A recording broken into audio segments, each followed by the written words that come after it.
Avec les élections législatives anticipées dues à la dissolution voulue par Emmanuel Macron, les Français ont provoqué un bouleversement politique qui n'a pas abouti à l'Assemblée nationale. Il y a une raison derrière cela. La principale raison, c'est le type de régime et le type de scrutin majoritaire à 2 tours.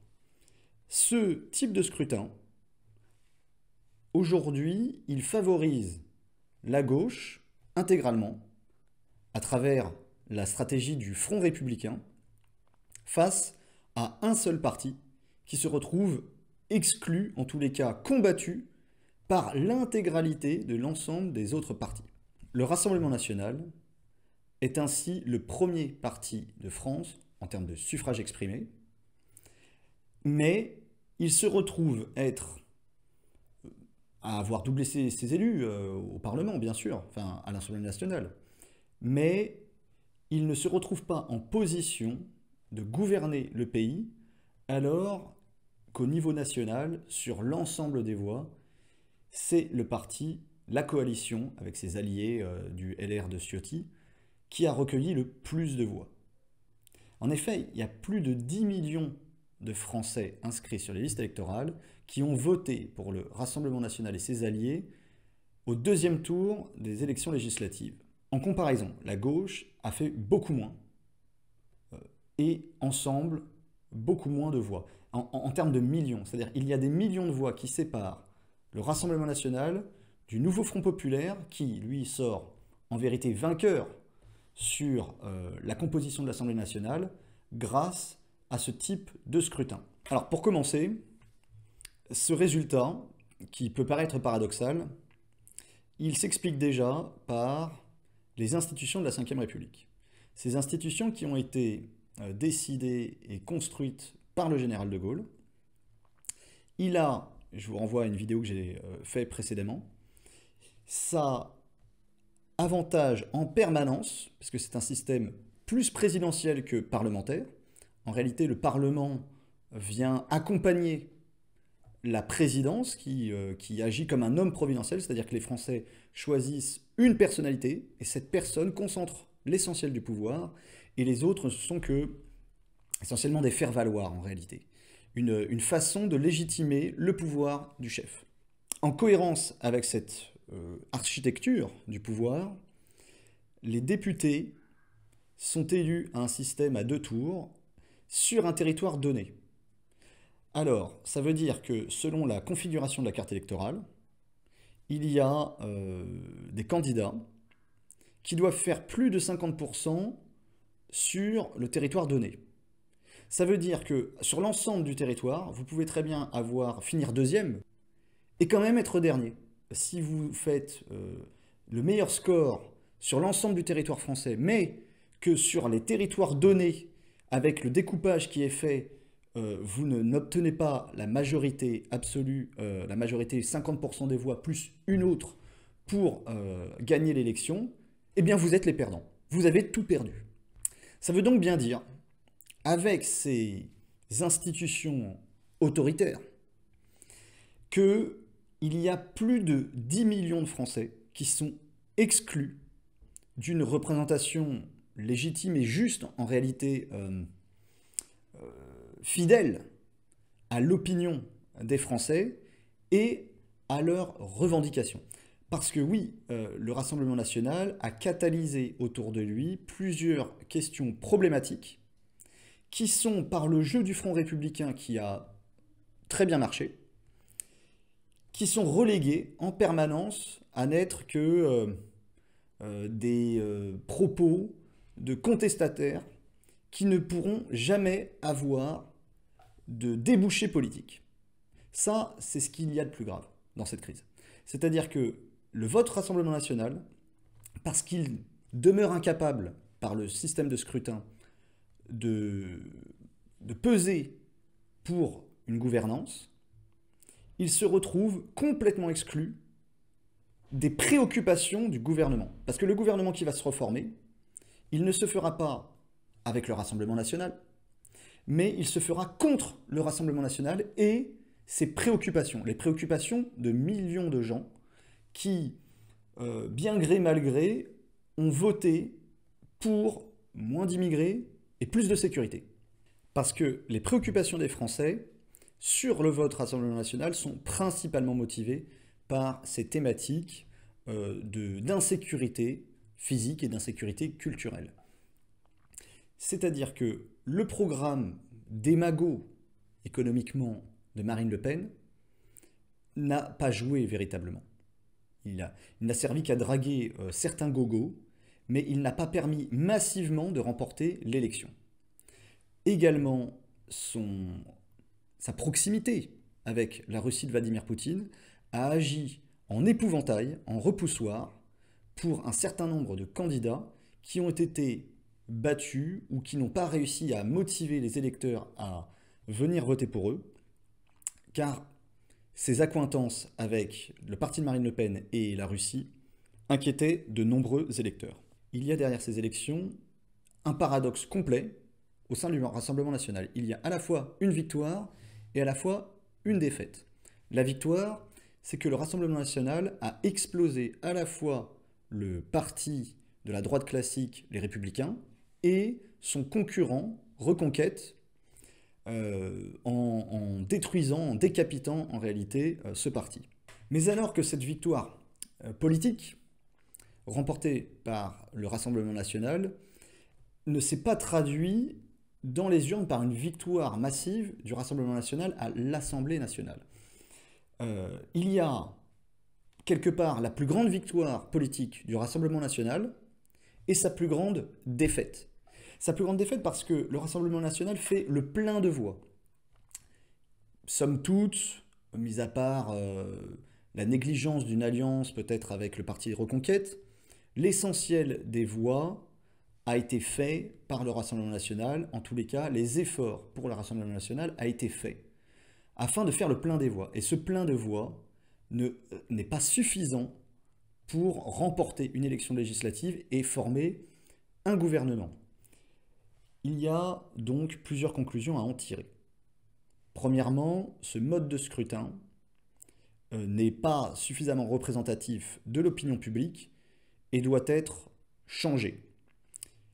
Deuxièmement, le Rassemblement national ne peut pas gagner tout seul contre tous les partis. Le Rassemblement national doit donc amender un certain nombre de revendications afin d'attirer plus d'électeurs et potentiellement se présenter en parti de gouvernement. Troisième chose, le Rassemblement national doit expurger une bonne fois pour toutes un certain nombre d'aspects qui inquiètent de nombreux électeurs et qui a servi à sa marginalisation, à la continuité du succès du Front républicain, malgré, nous l'avons vu, de nombreuses fissures qui se sont établies dans ce barrage républicain. Cet échec s'explique en partie par des aspects idéologiques, bien sûr, ou plus exactement des imprécisions du Rassemblement national sur un certain nombre de thèmes, de questions. Ce parti ne montre pas de ligne claire et affichée sur l'intégralité, l'ensemble d'un programme politique crédible. La crédibilité, c'est exactement ce qui fait et ce qui continue de faire défaut au Rassemblement national, comme on l'a vu avec des dizaines et des dizaines de candidats qui avaient du mal à articuler une pensée, à établir des arguments simples, sur des questions simples. On ne demandait pas grand-chose et bon nombre de personnes ont montré leurs limites intellectuelles, ont montré certains profils peu reluisants, voire des profils inquiétants. Ces erreurs de casting révèlent que le Rassemblement national reste un parti incapable d'offrir une alternance crédible aux politiques qui ont été menées. Il y a derrière cette stratégie voulue par Marine Le Pen des fautes graves politiques dont elle doit répondre. Elle doit répondre devant ses militants et devant ses électeurs, parce que on s'aperçoit après cette élection le Rassemblement national, ça a fuité dans la presse, doit faire un examen de conscience. Sauf que la structure, l'ADN de ce parti, qui est un parti de purge et qui ne se remet jamais en question, ils vont trouver des fusibles et ils vont essayer de tout mettre sur le dos de Bardella ou d'un autre. Cet échec n'est pas celui de Bardella, c'est celui de Marine Le Pen. Et il faut qu'elle l'assume. Il faut qu'elle assume avec toutes les conséquences, c'est-à-dire soit de se retirer, soit d'amender une bonne partie de son programme qui a échoué, qui n'a pas convaincu les Français. Parce que c'est trop facile de dire que les lieutenants se sont trompés et que c'est jamais la faute du général. Parce que ça rappelle un peu des grandes faillites françaises, vous voyez. La Première Guerre mondiale, la Seconde Guerre mondiale, l'état-major était complètement incompétent et c'est toujours été, c'est de la faute des soldats qui se sont mal battus. Non, les soldats se sont bien battus pendant les deux guerres, même la campagne de France. La campagne de France, les Français ont été héroïques. Ceux qui ont été à chier, c'était les élites politiques, les responsables politiques et les généraux, c'est-à-dire ceux qui donnent les ordres, ceux qui prennent les décisions. Le commandement était incompétent. Là, le commandement politique, celui de la droite, que ce soit les républicains qui ont passé leurs petits accords, leurs petites combines, les combinards du Sénat, de Larcher, de Bellamy même, qui ont essayé de sauver leur siège et leur place au détriment de leurs électeurs et de l'intérêt de leurs électeurs. Et le parti de Marine Le Pen qui a voulu faire aucune concession, même à son rival de Reconquête, ça a coûté un certain nombre de places. Peut-être, à la fin, un certain nombre de places déterminantes dans le scrutin.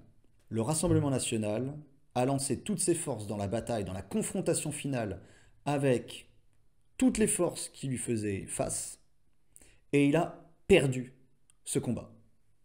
Il a atteint son plafond de verre. Le plafond de verre, c'est ce qui s'est passé dimanche dernier, les plus de 10 millions de voix qui ne peuvent se traduire que par 143 députés à l'Assemblée nationale, c'est-à-dire pas suffisamment pour peser sur la politique française.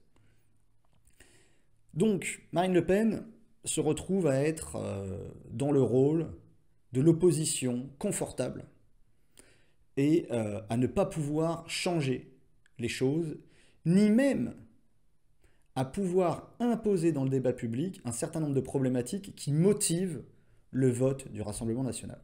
Cet échec est en vérité une bonne nouvelle. Oui, c'est une bonne nouvelle. Pourquoi? Parce que ça veut dire plusieurs choses. Ça veut dire que le poutinisme ne paie pas et qu'il va falloir que le Rassemblement national change profondément sur cette question qui a servi de repoussoir pour bon nombre d'électeurs. C'est le premier point. Le deuxième point, c'est que le Rassemblement national ne doit plus être un parti contestataire, marginalisé, mais doit se professionnaliser véritablement. Pas simplement avec un beau porte-parole, des éléments de langage. Non. Il faut former des cadres, il faut former une machine de guerre politique qui doit affronter les arguments de la gauche coalisée en permanence. C'est-à-dire que les gens de Macron vont voter pour François Ruffin de la France insoumise sans aucun scrupule. Et ces contradictions-là ne seront pas pointées. C'est le Rassemblement national qui doit montrer qu'il est une alternative beaucoup plus crédible que ceux qui s'arrangent entre eux pour conserver le pouvoir et surtout écarter de la direction de la France, c'est-à-dire de la prise de décision, les problématiques qui sont soulevées par le Rassemblement national. Cet échec est l'opportunité pour les Français d'en finir avec le Rassemblement national tel qu'il existe et de bâtir avec lui, parce que le Rassemblement national est désormais incontournable dans la politique française, mais plus exactement de se nourrir des revendications légitimes qu'il formule et d'en donner une alternative crédible, responsable, compétente. Cela veut dire une chose, cela veut dire que le Rassemblement national a proposé et est allé au maximum de ce qu'il pouvait, et ce maximum est décevant pour les millions de Français qui portent leurs espoirs dans ce parti politique. Ce parti politique n'est pas... Les Français ne sont pas condamnés à voter pour ce parti politique et à se voir leurs revendications désespérées à un parti qui n'est condamné qu'à faire gagner le système, une fois de plus. Au contraire, c'est la dernière preuve, s'il en fallait encore une, l'ultime preuve qu'il ne faut plus pour les Français porter d'espoir dans le Rassemblement national et dans les personnalités politiques, les responsables qui, au fur et à mesure des échéances électorales, continuent de ne pas porter leurs responsabilités et de ne pas en prendre acte. Marine Le Pen, après ses nombreux échecs, continue de faire porter le chapeau à ses lieutenants ou à un tout autre tas d'autres choses qu'à elle-même. Leurs électeurs doivent en prendre acte, eux aussi, et comprendre que leurs idées, leurs revendications, leurs craintes ne pourront pas être résolues par ce parti qui a atteint le maximum de ses forces, qui s'avère insuffisante. Il faut donc bâtir un nouvel espoir à droite. Il faut donc bâtir une droite qui puisse ne pas être dans l'opposition factice et stérile d'un peuple contre des riches, mais l'ensemble. Il n'y a pas de jeu à somme nulle. Il n'y a pas des exploitants et des exploités en France. Il y a l'intégralité des Français qui doivent travailler ensemble à leur prospérité, à leur liberté. Et pour cela, une vraie droite doit se bâtir afin de rompre avec les excès socialisants marxistes, en vérité, du Rassemblement national, mais doit embrasser tout ce qui lui a fait défaut jusque-là, c'est-à-dire la responsabilité des individus, revaloriser le travail, l'entreprise. C'est pas un gros mot, l'entreprise. On n'est pas condamné à être des fonctionnaires.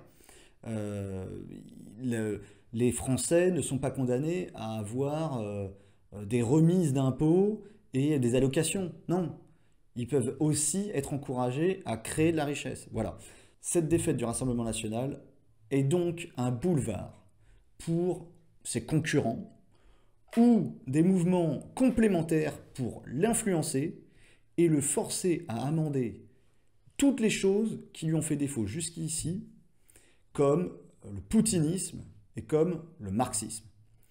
Nous, oui, nous Français, nous pouvons avoir une droite responsable, intelligente, qui soit à la fois pour la sécurité des Français, pour la conservation de son mode de vie, et également pour l'encourager dans ses libertés et pour défendre les peuples opprimés par le tiers-monde qui nous voue une haine féroce et qui est passé à l'offensive.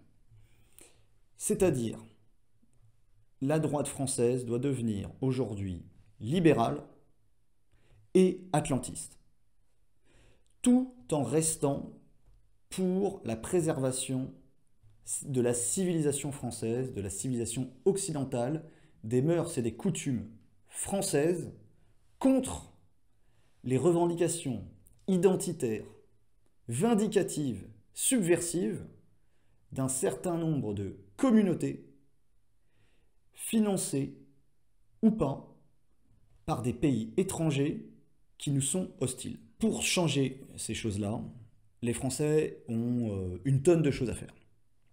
Ils peuvent investir le Rassemblement national afin d'y changer la ligne, afin de porter peut-être de nouvelles têtes, parce que c'est aussi ça, un parti politique, c'est que ça doit se remettre en question, ça doit débattre, et ça doit affronter plusieurs personnalités afin de stimuler la concurrence des idées. S'il y a simplement l'obéissance à un chef, les idées sont bloquées, la ligne est respectée et ça mène droit dans le mur comme nous l'avons vu.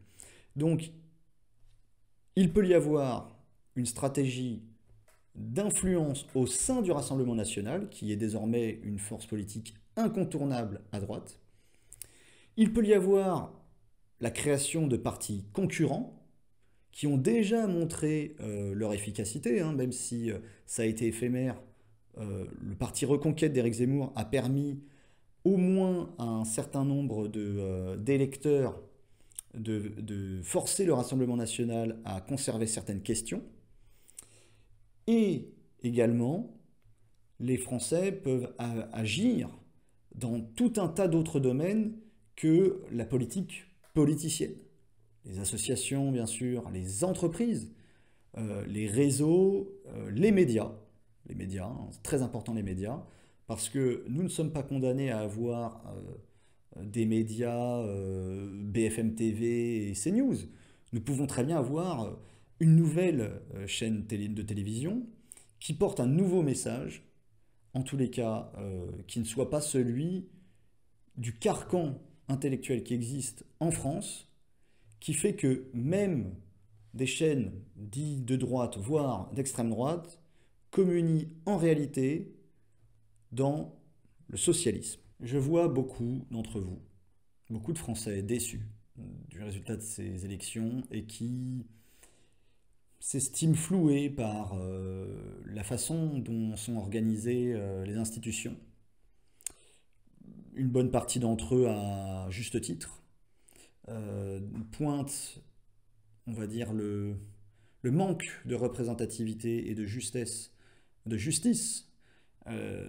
ce mode de scrutin, mais je déplore qu'aucun candidat, aucune force politique ne dénonce précisément le scandale de ces institutions.